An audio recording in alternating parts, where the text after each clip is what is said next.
Friends, as always, I'm going live on TikTok and Instagram at the same time. Of course, I'm live on Instagram on Joe's iPhone 7. So the difference in quality from what I look like on TikTok on my iPhone 12 versus what I look like on Instagram on Joe's iPhone 7. So if you would like to see me look better, I would go watch me live on TikTok. Hi friends. I'm so much more comfortable live on Instagram. I've talked about this before because I feel like I have a demisexual connection to my followers on Instagram that I don't have on TikTok. But man, the lighting on this iPhone 7 is... I'm just sorry. I'm looking at two very different images of myself. I like to stall for 2 minutes when I go live. So I would like to hear where you're tuning in from and what your favorite word is. What's your favorite word? My favorite word is loquacious. I just think it's beautiful. And juxtaposition. I like it when I can use juxtaposition in a sentence. I like to write it in cursive.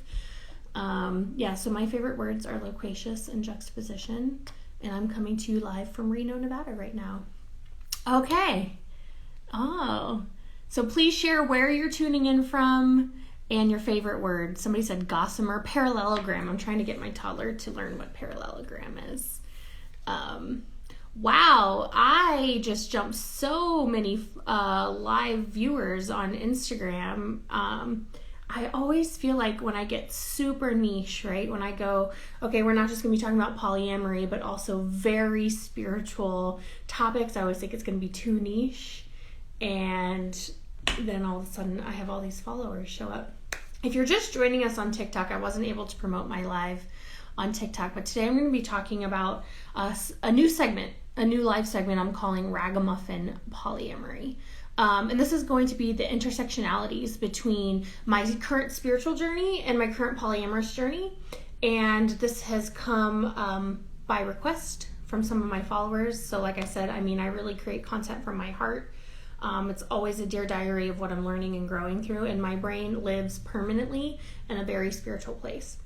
So you hear a lot of my spirituality come through my content, especially on Instagram. So if you are a fan of mine on TikTok and you don't follow Remodeled Love on Instagram, which is my polyamory page, that's where a lot of this stuff comes out. And I started to get a lot of emails around, can you please dive deeper into that? Of course, on our Discord channel, we have a whole section for spiritual polyamory. We've got like witchy woo shit, tarot cards, blah, blah, blah. Okay, I think I've stalled long enough. So we're going to get started. Welcome. Hello, everyone. Welcome to the first segment of Ragamuffin Polyamory, hosted by me, Jessica Levity Daylover, your polyamorous mama. Today, I'm bringing out a different side of my personality called Reverend Levity. Yes, before the pandemic, I was a preacher. I'm still a preacher. I was a preacher in a parody of a church that I produced called Alchemist Theater. And Alchemist Theater was a metaphysical church. But it was more theater. That's what it was. So we figured if we did a theatrical show, no one could tell us we were doing anything wrong, right? Because it's just theater. So it was a theatrical parody of church, and it was the jam. We had a fantastic following. And we were around for like 5 years doing monthly shows based on a theme. So that's where Reverend Levity comes from. First, I want to give you a content warning here today. So a lot of people have religious trauma that makes them adverse to hearing certain religions talked about, especially religious icons. So I am lucky and privileged enough that I do not have any religious trauma that prevents me from diving into any religion or getting wisdom from any religion. And in fact, I'm very ADHD and polyamorous about my faith. So I will go through phases where I am like really into the Tao, and the Tao is what is transcending me through whatever I'm currently experiencing in life. There will be other times where I am like obsessed with Jesus, who I often call brother Yeshua. And so I don't have any triggers around Christianity. And because of that, I am able to listen to any religious like church or sermon or something like that, and my brain will automatically translate the message for me.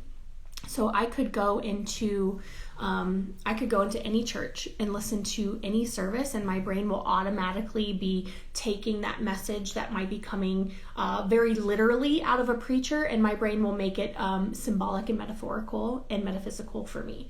So in order for me to show up authentically in this space, I am going to be preaching very openly and very freely. And I want to tell you a little bit about my personal background. So I am half Polish, like a half Polish Jew. My dad is 100% Polish Jew. And if you cannot tell by my facial hair, that my people wandered the desert. And I am half Welsh. So my mother is 100% Welsh. And so this really makes up the wholeness that is me. I am a mystical Kabbalist. I draw so much wisdom from all of the mystic traditions of all of the Judeo-Christian religions. So I love the Christian mystics. I love the Jewish mystics, the Kabbalists. I love the Islamic mystics, the Sufis. Any mystic tradition of any major religion, I'm all about. And then that Welsh side is my very witchy side. I find a lot of witchy traditions and witchy connections down that maternal side. I was born with a lot of clairvoyant and witchy powers. There's a lot of stories of me from my childhood where I was connecting to wisdom that there's no way I could have known as a child. And so I very much I work a lot with my ancestors along that witchy Welsh side, and I work a lot with my ancestors along that Jewish side.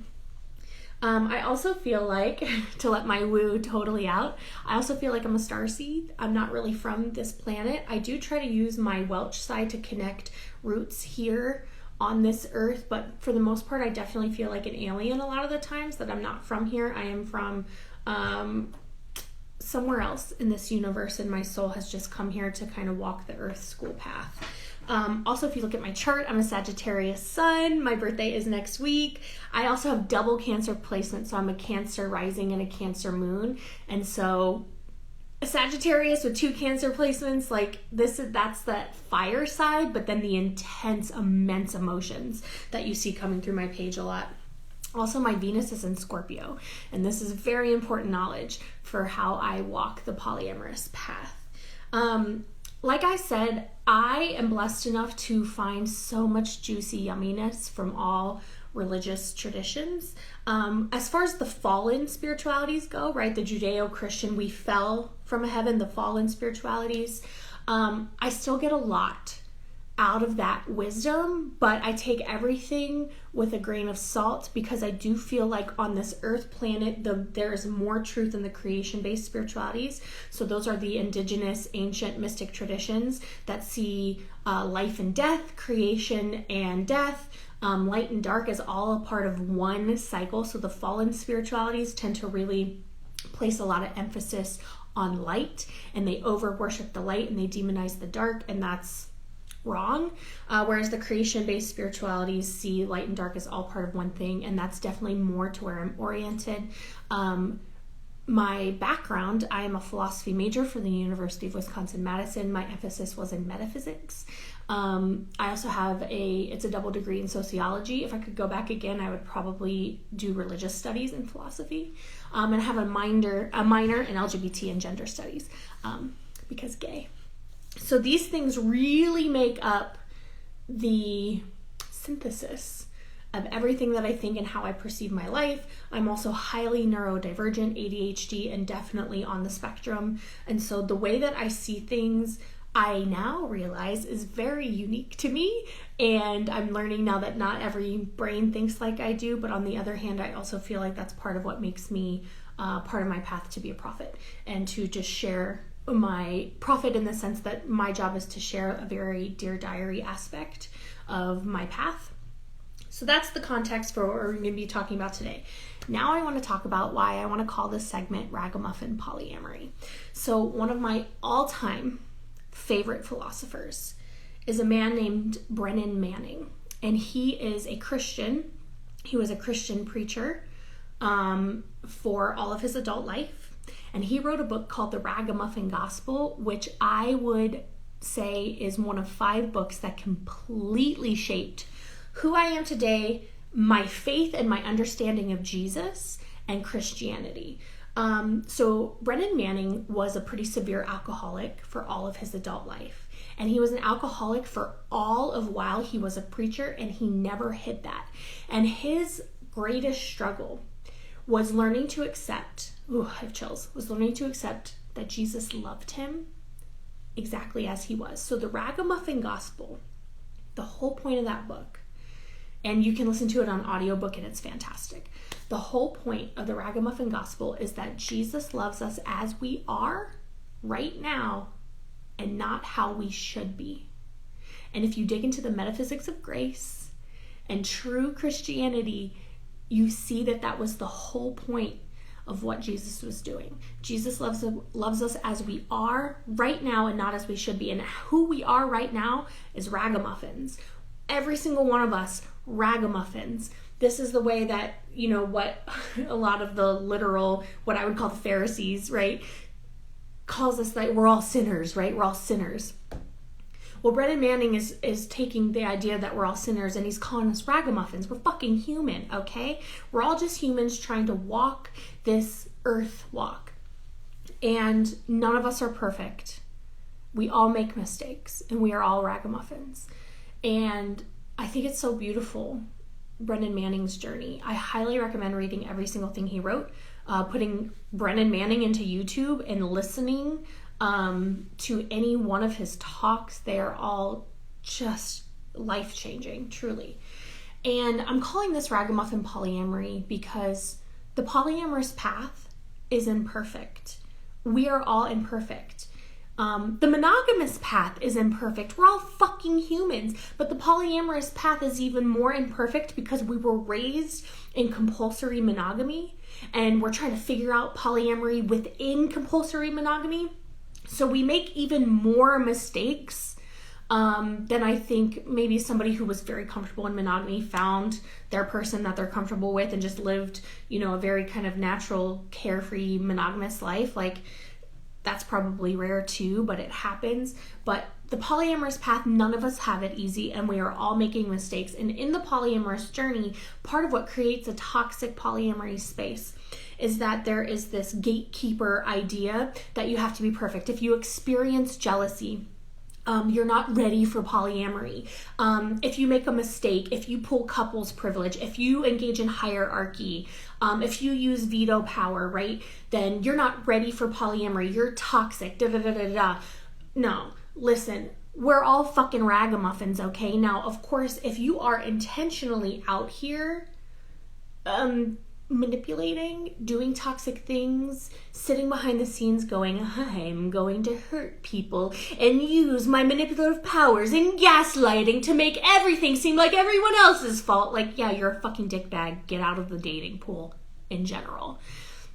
But if you're fucking trying your best and you're making mistakes, you're a ragamuffin. And Jesus loves you as you are and not how you should be. And I love you as you are and not how you should be. And if you were to show up in the peer support or polyamory coaching space with me, that's the number one thing I remind you of all the time. I love you as you are right now within the mistakes that you're making. One thing I'm known for within the peer coaching space with a lot of my repeat clients is we'll be looking at a situation and I'll take a very clinical, non-emotional look at a situation and say, okay, well, according to, the ethics that we believe in and that we subscribe to, you should do this. You should get out of this relationship. You should not call them anymore, not talk to them anymore. But if you do, if you're not ready to cut that cord yet, it's okay. I probably wouldn't be either. I probably would be texting them tonight too. And when you book a session next week crying because you did it again, I'm still going to love you because I love you as you are and not how you should be. So this is Ragamuffin Polyamory, and I think as a content creator, people really pedestal me sometimes, and I think one thing I do have going for me is that I don't tout myself to be perfect. I do get a lot of fan mail from people that's like, thank you for showing your mistakes. Thank you for vulnerably showcasing like when you mess up and what you're learning from that. And so like if someone does pedestal me as perfect, that's definitely on them, because it would be different if I was out here like, I know everything and you should pay me to work with me and I am the polyamory expert and I do everything right. Like if I was doing that, then yeah, there'd be something to call me out on, but I am not. My page is like, here's every mistake that I make and here's what I learned from it and here's what I'm gleaning from it now.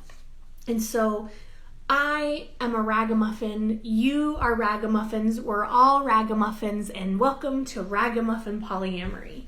So now I want to talk to you a little bit about what I'm learning on my polyamorous path and how that kind of ties into my spiritual journey as well, because those are completely intersectional to me and I can't separate them.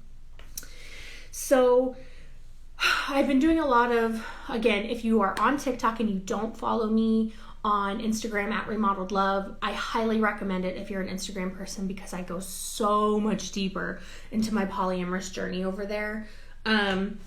So I've been talking on Instagram about how I'm learning that there is a war between my demisexuality and my inner slut. So I came out several months ago as a demisexual slut, started the hashtag. If you're not using the demisexual slut hashtag, please do. So my inner slut wants to be a slut. I want to have lots of sex. My Venus in Scorpio, just my greatest dream in this life is to be a tantric sex goddess who can connect with people through sex. And I think my Venus in Scorpio makes me require, that's the demisexuality for me. The Venus in Scorpio is wanting to plunge, wanting to, when I do engage in sex, to plunge to the depths of the inner self and the earth knowing and the earth wisdom and what it means to be in a body and transcending the body through sex, through getting into the body. So getting into the body and then leaving. I tend to leave my body through my head. So I'll go straight into my crown chakra and just blast off into the stars. I'm a very cerebral person. I think a lot of that is the neurodivergence. I also have a lot of body pain and have my whole life. And so I live up here. And when I escape my body, I escape through my head. And what I am hoping to learn through the tantric sex journey is to use breath and pleasure to plunge deep into here and leave. So it's very difficult for me as demisexual to be the slut that I want to be without that connection. But I love sex. I have always been one of the most sexual people I've ever known. And I have a lot of internalized shame around that. Like I was a very sexual kid. I know you're not supposed to think of that it's supposed to, sex positive parenting is all about seeing children exploring themselves as just pleasure seeking and not to sexualize it. But for me, I really I felt very sexual as a child and was very interested in sex and curious about sex. And like, I didn't naturally have any triggers around it, but very quickly learned to have shame around it. And so when I became an adult and like was able to start like having sex and engaging in that, what I found was that it was very difficult for me to do without that emotional connection. And so I want to be having sex all the time. That's like my greatest dream. I'm always like the more higher libido in a relationship. The problem is my demisexuality requires connection. So on my polyamorous path, what I find is I meet somebody and I describe my demisexuality as a switch. Sometimes that switch is on, sometimes that switch is off, and I'm not in control of the switch. I got that definition from my meta, actually. And the frustrating part, that's the Demi-ness to me, right? The Demi definition culturally is that you need an emotional connection to open up sexually. My Demi-ness is the fact that sometimes I'm not sexually attracted to someone that I wish that I was. I have an emotional attraction and the switch still isn't on. So when I come across someone where my switch is on, my Demi switch is on, my slut wants to go immediately into that sexual space. And what I will do is I will create a story. So my inner slut will concoct the connection that my demisexuality needs, so that I can immediately bring that person into my space. And because of that, I end up creating story. Now, in my mystic, kind of earthly, indigenous wisdom seeking, I have found that getting lost in story is, everything has a middle path, right? And so sometimes it's fun to kind of enter mouse energy, right? The energy of mouse is that we look at all the details and we're putting everything together. And I think especially neurodivergent people really do this. And then other times it's better to move into eagle, right? To move up out of our stories, to look over at everything and to remove ourselves from this, the great Leela. This is the Brahma, the Hindu traditions of that. All of this is just a play that the one God Brahma is interacting through all of us, through the expression of individual people. And so I, as a very spiritual person and a demisexual, when I meet someone that I have a sexual attraction to, I will concoct a story that I manifested this person. I healed a really deep wound, and the gift from that was that the universe brought me this next lover. And to some extent, everything is happening in accordance with my karmic cycle and my dharma, right? What I'm pulling in, what I'm meant to be walking, the lessons I'm meant to be learning. So it's not true. The problem is I will miss red flags. I will miss really important red flags because I am in a story. So I'm attracted to someone. My slut wants to have sex with them. My Venus and Scorpio wants to be deeply in love. My slut will concoct a very spiritual story about how this person is very important and special and brought to me by the spirit. And because my brain is now locked on that story, right? Whatever the thinker thinks, the prover proves. And we all have a thinker and prover inside our brain. So once my thinker is thinking, this person is special and they're here to take me to the next level of my tantric sex goddess dream, I will then, my brain can't see red flags because they go against the story that I've already created. So that's one thing I'm learning, is how easily I get lost in stories. So some, how like haters will be like, you're a slut for jumping right into bed with someone. No, I don't want to use the word slut because I want to use something that's actually like not good. So I think sluts are amazing. I will jump right into story with someone. There it is. So other people jump right into bed with someone. I jump right into story with someone. And where I'm at right now in my path is learning that I do that and trying to stop. I had a brilliant interview with Instagram content creator, sex educator, relationship educator, Jadakist. Last week. It's going to be released as soon as I can get around to media. And she saw my stories about, I've been processing this on my close friends list. If you want to join my close friends list on Instagram, it's a Patreon level. Just head to my Patreon. And so she was following that journey, and I was sharing how I jump into story with someone as soon as my attraction is there. And she sent me this graph talking about something called the circles of trust. And so at the center is my heart, and there are these like circles, like an onion layer out around it, and that when you meet someone, they need to start on the outside level of that circle of trust and slowly bring them in. And because my demisexuality needs someone to be 5 layers in before I can sleep with them, I will just bring them in. I will just be like, oh, come right through all these open doors. And then usually 6 weeks later is a weird number for me. I'm like, oh, this isn't what I thought it was. So I'm learning because my slut doesn't want to pace. And I think if I wasn't a demisexual, I wouldn't need to, right? I could have sex with someone without them being 5 layers of trust in. But I am a demisexual. So I'm kind of like working against myself there, and my slut is sabotaging me, is sabotaging the reality that is my demisexuality. I'm also finding that I have a praise kink. my praise kink, my demisexuality, my love language is words of affirmation. These things combined make me highly susceptible to love bombing. To be quite honest with you, I've been polyamorous for 8 years. I have had some very intense love stories. And to be honest with you, most of those turned out to be narcissists. And I'm not just doing that thing that you shouldn't do where when you don't like someone, you're like, they're a narcissist and I'm the victim of the narcissist. Like, no. Somebody called me, you have to realize you're shark food for narcissists. Because, and part of this is my neurodivergence as well. I was talking with Leanne from Polyphilia blog, who's also neurodivergent on the spectrum.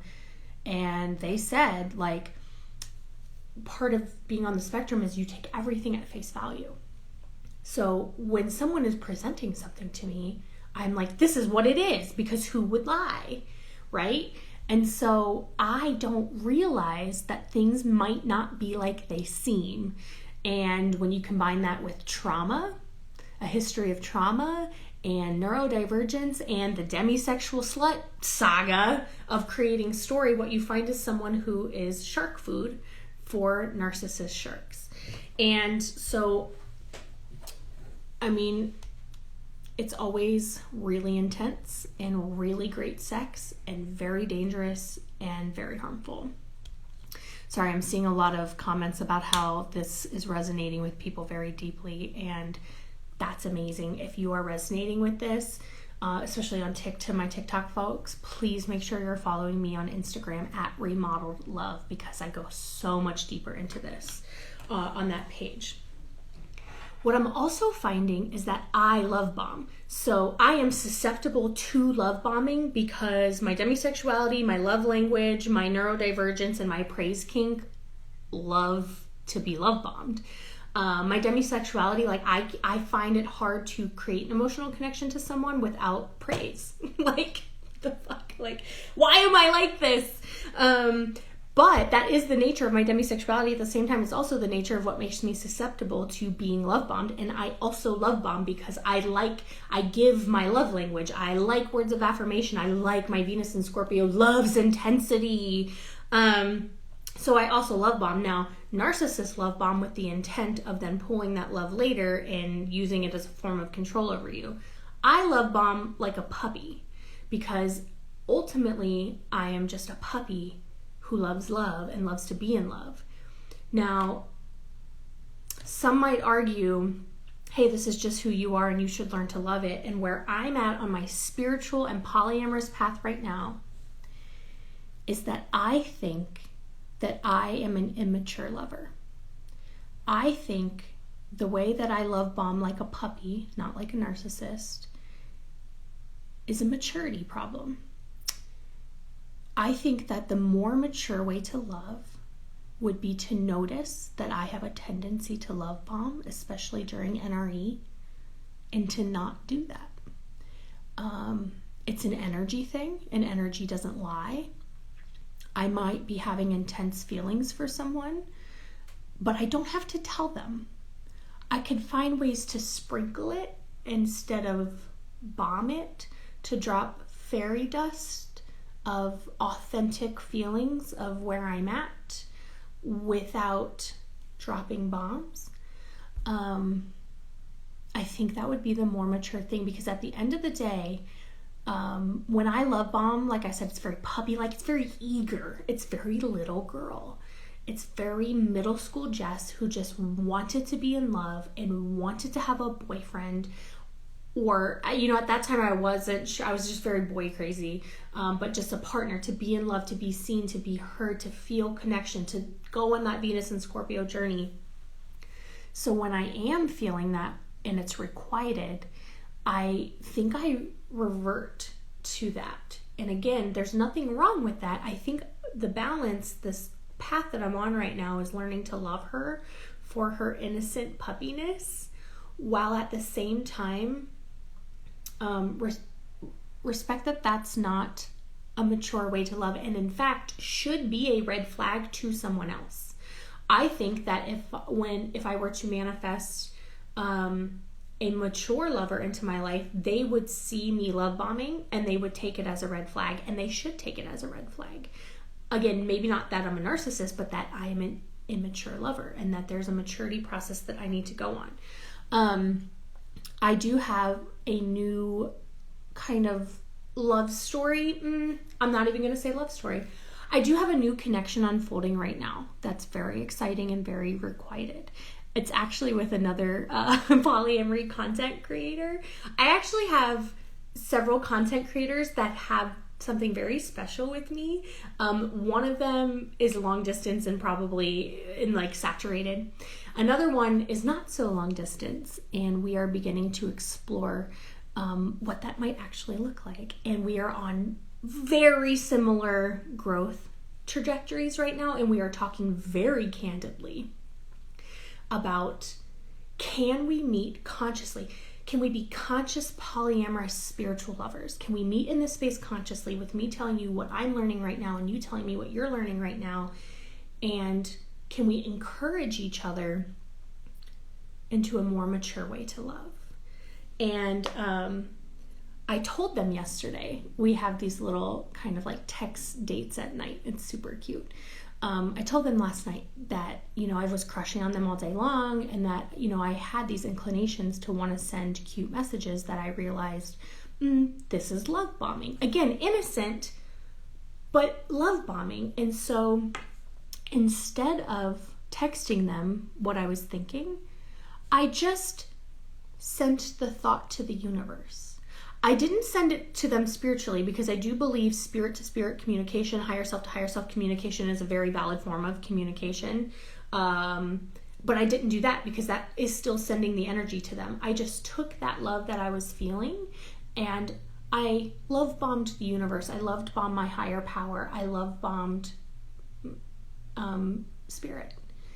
And it was so yummy because I realized what it was doing was creating this paradox where both things could exist. So I was honoring that little puppy teenager lover called Jess in my heart, letting her love bomb. But the maturity for me was finding the balance between where I wasn't actually engaging in it with the person that I'm currently crushing on, with the person with whom I am trying to walk a different path with. And I was like, what a beautiful concept, and I just couldn't wait to tell you guys about it. I once had a teacher who was one of my biggest teachers and then turned out to possibly be an abuser, and I'm very confused about that, and I really don't know what to do with that. But one of the most powerful things he ever said to me, he was quoting someone else, I believe. He said that maturity is finer and finer discernment. Maturity is finer and finer discernment. And that, let's just unpack that for what I'm going through right now. So on the one hand, maturity is finer and finer discernment, going back to what Jada Kiss said about the layers of trust. Putting people on the outside of my layer and still being loving and welcoming. You don't have to be cold or suspicious, but when you meet someone new and you have a new connection, allowing them to be on the outside of your layer of trust, and slowly over time bringing them in, practicing boundary creation, seeing if they respect those boundaries, seeing if they love bomb, telling them the things that you're learning right now and seeing if they encourage you to stay in that learning space. Being discerning, getting finer and finer discernment about who I let into my layers. This is tricky as a neurodivergent because, like I said, it is extremely difficult for a neurodivergent to be discerning, which is interesting because I'm overly discerning in so many other areas of my life. So I'm sitting with that right now. And I think maturity is finer and finer discernment as well, about understanding where I'm at on my path, being discerning about my actions. I feel like having that aha yesterday where instead of love bombing that person, I just sent that love to the universe and then waited to the end of the night to connect with them in a very gentle, well-paced way.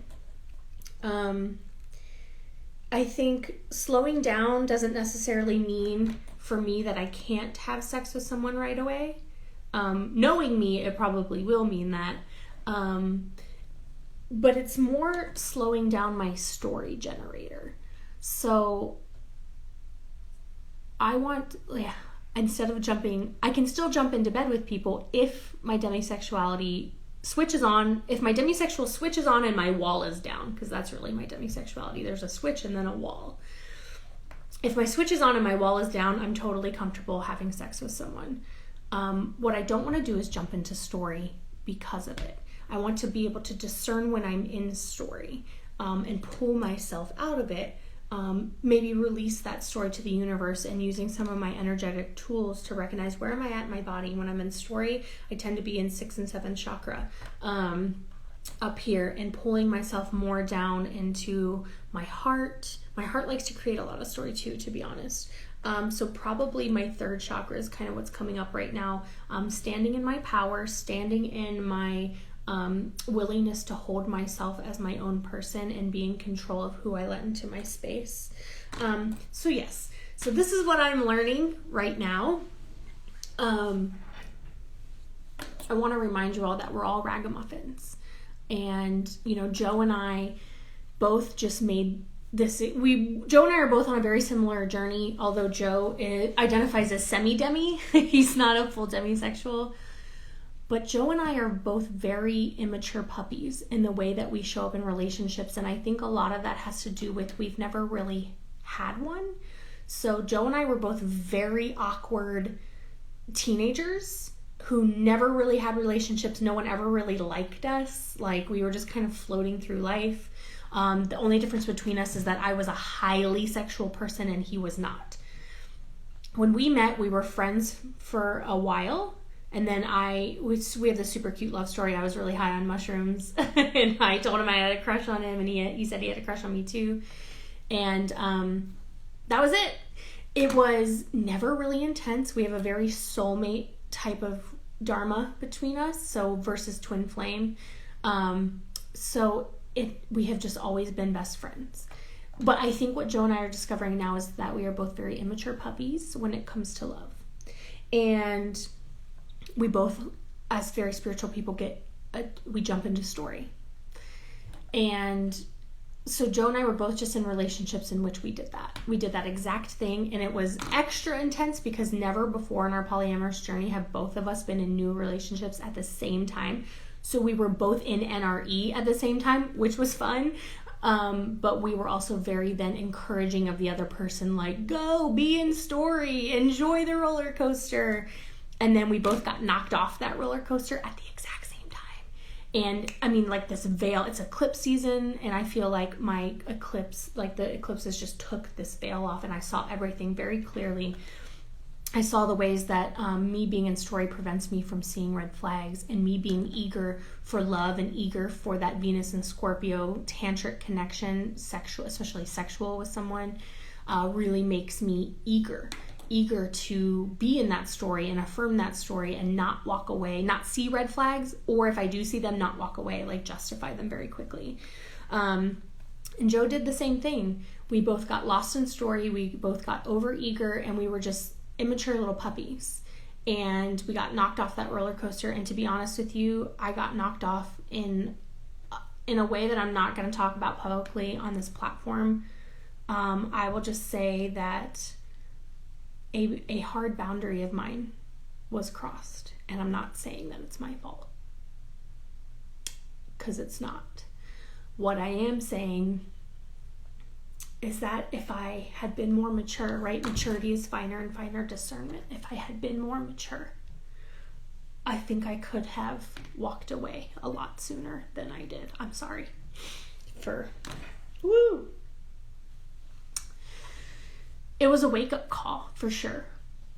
And So now this new part of my polyamorous journey, this new chapter, is pacing, which is very difficult for ADHD people to do. And finding a more mature way to love, engaging in the circles of trust, not jumping into story, recognizing when I'm in story, recognizing when I'm being love bombed even though it feels good, and seeing that as a red flag, and recognizing when I'm love bombing and pulling that away even though I desperately want to engage in it. I'm getting a lot of comments right now.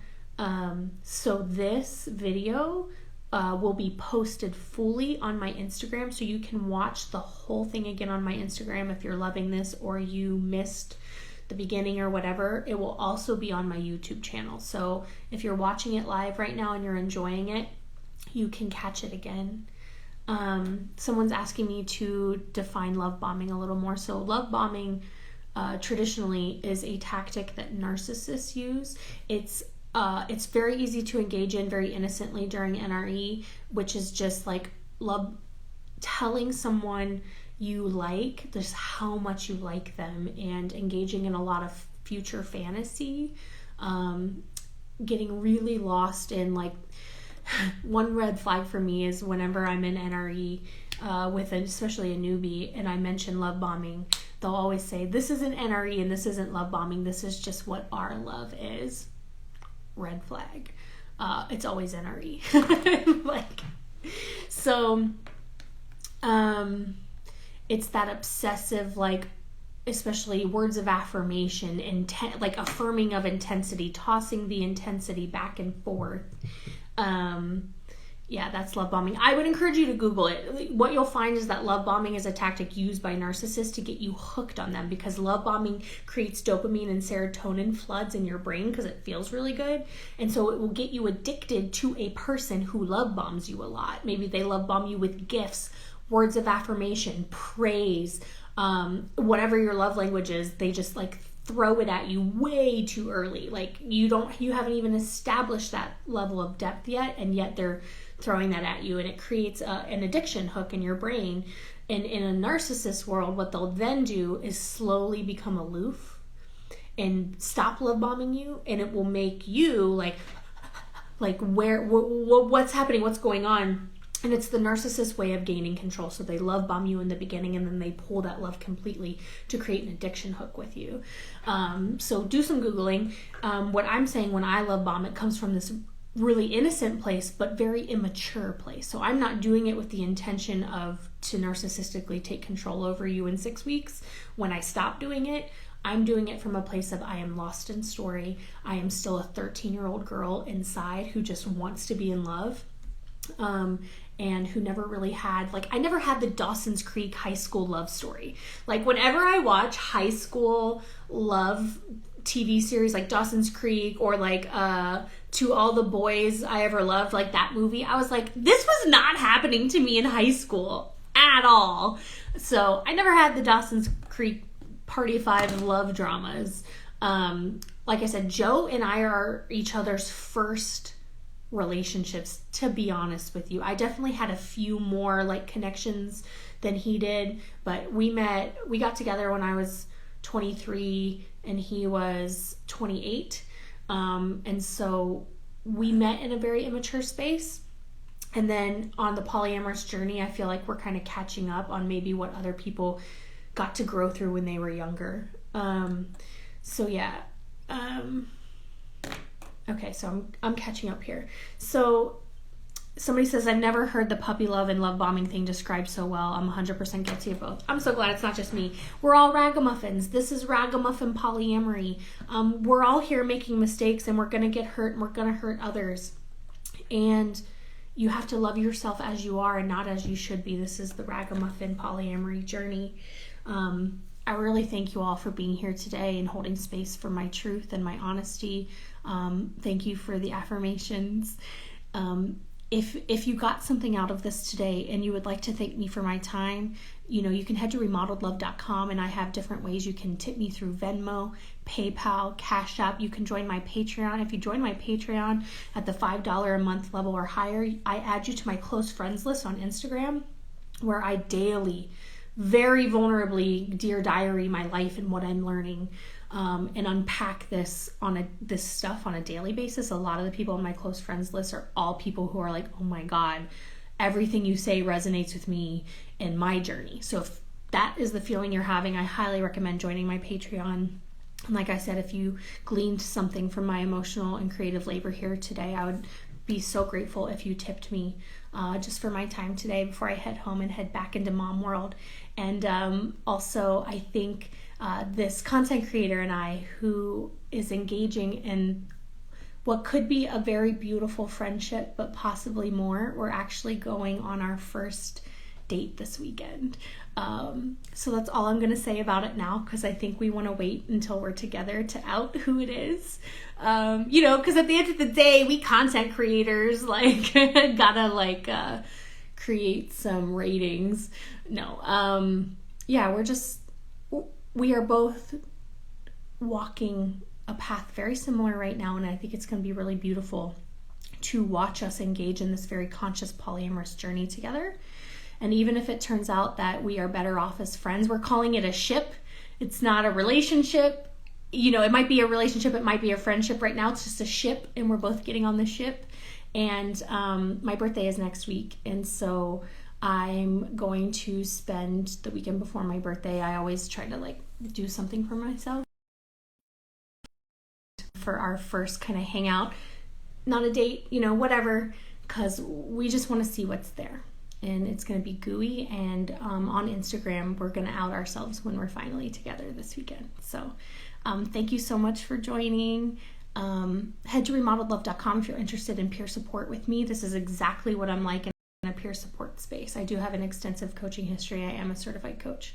My birthday is November 30th. I have a birthday buddy. Yes, I am a November 30th baby. So if you want to enter the peer support space with me, this is what I'm like in the peer support space. Head to remodeledlove.com. You'll find ways to tip me, information about classes, workshops, all of our social medias, and most importantly, go join our Discord. Discord is where it's at. Oh my gosh, the person whose birthday is November 30th is also named Jess. That's nuts. Well, happy birthday to my twin. 1985. Okay, you guys, thank you so much for watching. If you want to watch this playback, you can watch it on Instagram at Remodeled Love, and it will be up on my YouTube channel within 24 hours as well. Again, links to that on my website, remodeledlove.com. Thank you guys so much for watching, and I love you as you are and not how you should be. This has been Ragamuffin Polyamory.